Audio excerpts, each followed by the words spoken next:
Hello students. आज हम embryology से एक बहुत ही इंटरेस्टिंग टॉपिक पढ़ेंगे, स्टेम सेल्स। स्टेम सेल्स के बारे में आपने कई बार सुना होगा।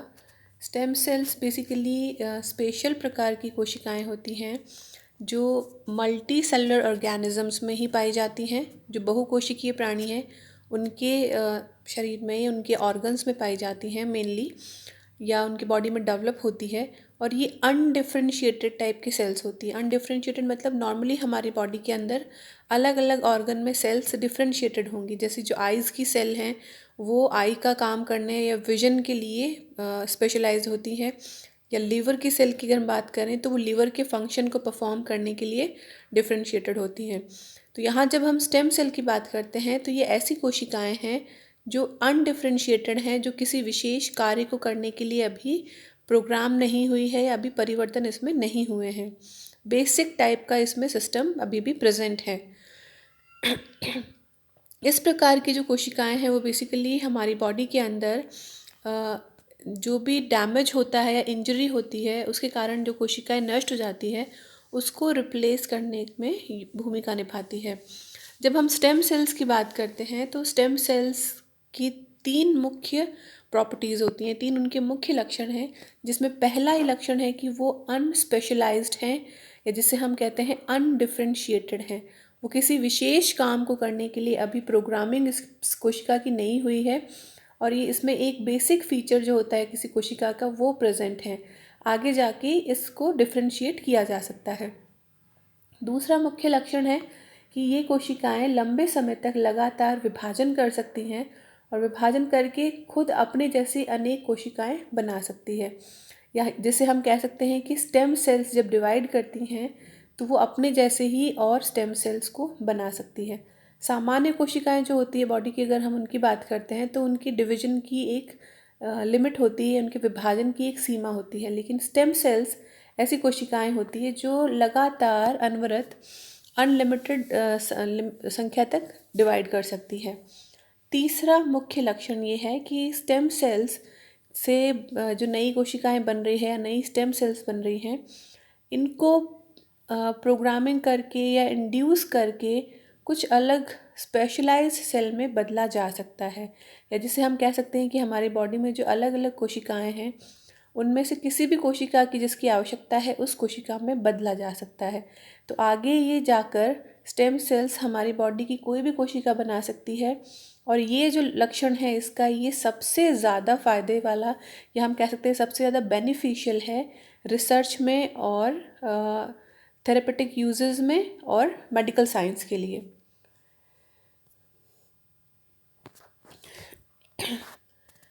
अब हम पढ़ेंगे स्टेम सेल्स के अलग अलग प्रकार। मेनली स्टेम सेल्स की तीन मुख्य प्रकार अभी तक देखे गए हैं, जिनमें जो सबसे प्रमुख है वो है embryonic stem cells. Embryonic stem cells जो होती हैं ये मेनली 4 से 5 दिन का जो शुरुआत का एम्ब्रियो होता है या भ्रूण होता है उससे प्राप्त की जाती है।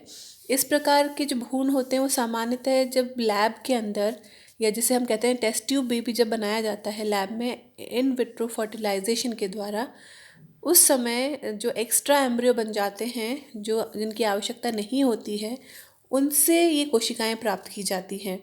क्योंकि ये बॉडी के बाहर प्रेजेंट है, टेस्ट ट्यूब में प्रेजेंट है, तो इनसे कोशिकाओं को निकालना आसान होता है।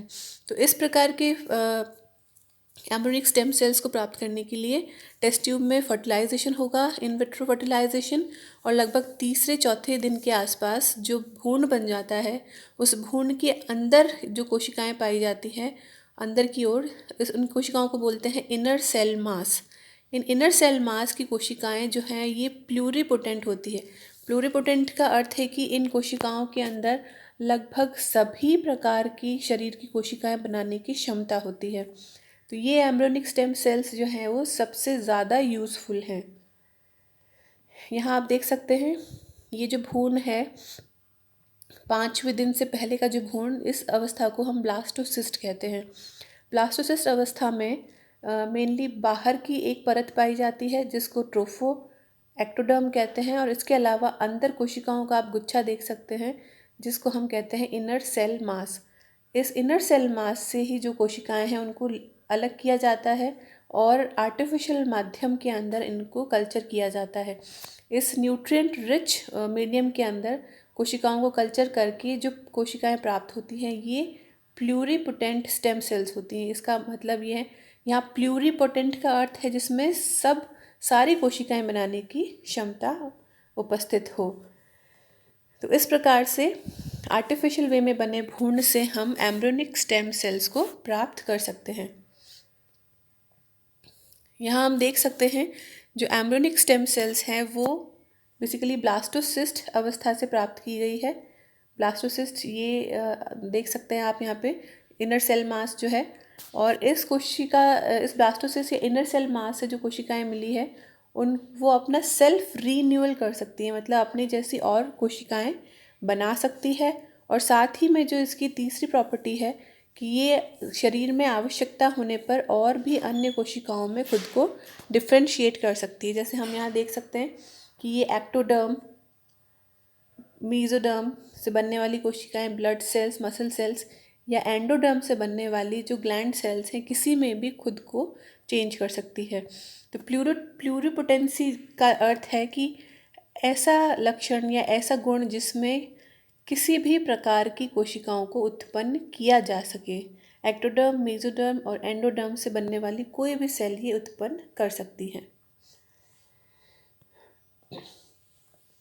सेकेंड जो स्टेम सेल का टाइप है that is adult stem cells. यहाँ जो शब्द है एडल्ट, इसका मतलब ये है कि भ्रूण अवस्था के बाद जब संपूर्ण शरीर बन जाता है, चाहे वो यंग चाइल्ड की बॉडी हो या एडल्ट बॉडी हो, भ्रूणीय अवस्था के बाद की अवस्था में हमारे शरीर में कुछ कुछ अंगों के अंदर इस प्रकार की कोशिकाएं उपस्थित रहती है जो आवश्यकता पड़ने पर उस अंग के रीन्यूअल के लिए या हम कह सकते हैं कि डैमेज या ग्रोथ को रिपेयर करने के लिए काम आती है। ये स्टेम सेल्स सामान्य तौर पर क्विसेंट रहती है, हम कह सकते हैं कि नॉन डिवाइडिंग रहती है, और जब आवश्यकता होती है, कोई डिजीज़ है या इंजरी हो गई है, केवल उस अवस्था में ही ये एक्टिव होती है। अदरवाइज़ ये उन टिश्यूज़ के अंदर पाई ज़रूर जाती है।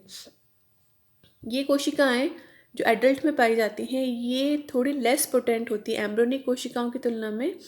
इनकी क्षमता थोड़ी कम होती है, ये सभी प्रकार की कोशिकाओं को उत्पन्न नहीं कर सकती, इसलिए इनको मल्टी पोटेंट कहा जाता है। इससे पहले जो हमने एम्ब्रियोनिक सेल्स पढ़ी थी उनको प्लूरीपोटेंट कहा गया था। प्लूरी मीन्स जो सारी कोशिकाएं बना सकती हैं बॉडी की, लेकिन यहाँ मल्टी पोटेंट शब्द का अर्थ है कि हमारे शरीर की कुछ कोशिकाओं को बनाने की क्षमता रखने वाली स्टेम सेल्स। तो ये कोशिकाएं एडल्ट स्टेम सेल्स जिस भी अंग के अंदर पाई जाती हैं ये केवल उस अंग की और कोशिकाओं को बनाने की क्षमता रखती है।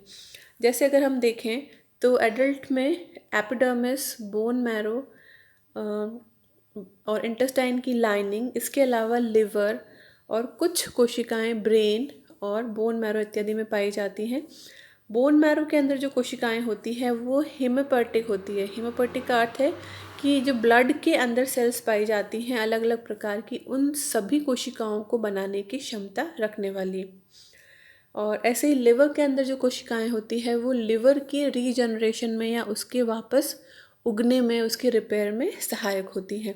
तो इसका अर्थ ये है कि एडल्ट्स के अंदर, वयस्क के अंदर जिस भी अंग के अंदर स्टेम सेल्स प्रेजेंट है वो केवल उसी अंग की और कोशिकाओं को बना पा रही हैं। यहाँ डायग्राम में आप देख सकते हैं एडल्ट स्टेम सेल्स कहाँ किस किस ऑर्गन में पाई जाती हैं उसके बारे में दिखाया गया है। एडल्ट्स में स्किन में digestive system, cornea, umbilical cord, spinal cord, liver, fat bodies, bone marrow, dental pulp, pancreas, brain, peripheral blood vessels, retina और स्केलेटल मसल्स में स्टेम सेल्स पाई जाती हैं। और ये केवल इन्हीं अंगों के रीजनरेशन, रिपेयर, ग्रोथ आदि में सहायक होती हैं। बाकी अंगों की कोशिकाओं को ये बनाने में समर्थ नहीं होती।